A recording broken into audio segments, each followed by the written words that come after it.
भारत जोड़ो यात्रा में जारी सियासत के बीच आज केंद्रीय स्वास्थ्य मंत्री मनसुख मंडाविया ने सभी राज्यों के स्वास्थ्य मंत्रियों के साथ बड़ी बैठक की। बैठक में स्वास्थ्य मंत्री ने सभी राज्यों से अलर्ट रहने के लिए कहा है। इसके साथ ही केंद्रीय स्वास्थ्य सचिव राजेश भूषण ने राज्यों को चिट्ठी लिखकर आने वाले दिनों में त्योहारों के मद्देनजर खास ध्यान देने की अपील की है। इसके साथ ही साथ टेस्टिंग, ट्रीटमेंट और ट्रेसिंग पर भी जोर देने की सलाह दी है। राज्यों को यह भी सुनिश्चित करने के लिए कहा है कि सभी लोग प्रिकॉशन डोज लें।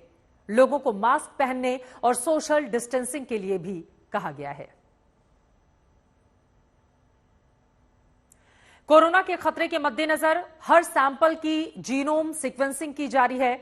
आपको दिल्ली के एलएनजेपी अस्पताल की वो लैब दिखाते हैं जहां सैंपल की जांच की जा रही है। हम मौजूद हैं दिल्ली के एलएनजेपी अस्पताल में, जो कहा जाता है कि कोविड का सबसे बड़ा अस्पताल है।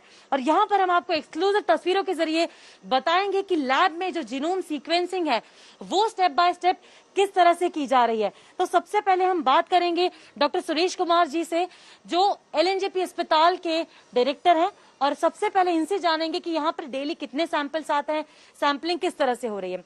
सर, आप हमें यदि एक बार लैब में बता पाए अंदर आकर कि सर यहाँ पर सैंपलिंग जो है वो किस तरह से हो रही है और क्या कुछ खास है यहाँ की लैब में। This is a dedicated gene sequencing lab. इसमें कोविड के टाइम में हमने काफ़ी सारा जो सेकेंड वेव के बाद में जो भी सैंपल आए उनको हमने एनालाइज किया। और आप देखेंगे जो भी पेशेंट RT-PCR जिसका पॉजिटिव होता है उसका सबसे पहले हम RNA एक्सट्रैक्शन करते हैं।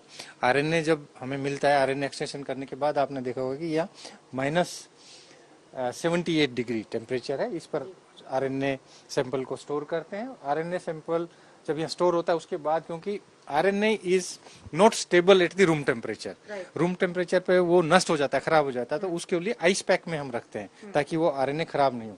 तो उसके बाद आइस पैक्स से यहाँ पे लेके आते हैं और उसके बाद डॉक्टर साहब आपको बताएंगे जो फर्दर प्रक्रिया है। बहुत एडवांस्ड मोलिकुलर PCR लैब है जिसमें कि सीक्वेंसिंग होती है और ये पता लगाते हैं कि अल्फा वेरिएंट है, बीटा है, डेल्टा है, ओमिक्रॉन है, या ओमिक्रॉन का कौन सा सब वेरिएंट है। जैसे कि हमने देखा है कि दिल्ली में HBV वेरिएंट 80 to 90% सैंपल में हमें देखने को मिला। सर, आपने यहाँ पर वेरिएंट का जिक्र किया, तो BF7 की सबसे ज्यादा इस वक्त चर्चा की जा रही है क्योंकि वही वेरिएंट है जो अभी फिलहाल चाइना में मौजूद है और भारत के इसके पहले केसेस पाए गए थे। तो क्या यहाँ पर भी अभी फिलहाल उसी पर रिसर्च की जा रही है?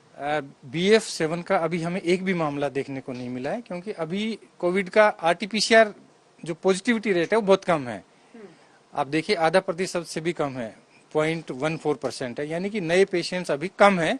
सो जब पेशेंट को RT-PCR पॉजिटिव सैंपल होगा तभी हम उसका RNA निकाल पाएंगे और वो सैंपल यहाँ लैब में आता है। क्योंकि पेशेंट बहुत कम है इसलिए अभी सैंपल बहुत कम आ रहे हैं। और BF7 का अभी एक भी मामला हमें दिल्ली में देखने को नहीं मिला है।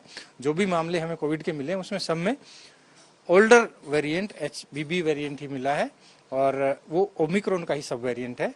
एक दिन में लगभग कितने सैंपल्स आ रहे हैं सर आपके पास? हमारे पास अभी तो 10 से भी कम सैंपल आ रहे हैं, लेस देन 10 सैंपल। पर जब ज्यादा पेशेंट होते हैं, पॉजिटिविटी बढ़ती है तो सैंपल की संख्या भी बढ़ती है।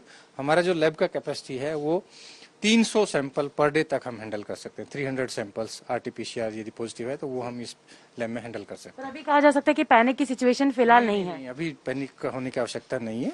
अभी हमें ज्यादा अलर्ट रहने की आवश्यकता है, सावधान रहने की आवश्यकता है और हमें ज्यादा से ज्यादा जो कोविड के प्रोटोकॉल्स हैं, जैसे कि मैंने बताया कि आपको मास्क का प्रयोग करना है और आपको जो कोविड का बूस्टर डोज है उस पर आपको फोकस करना है।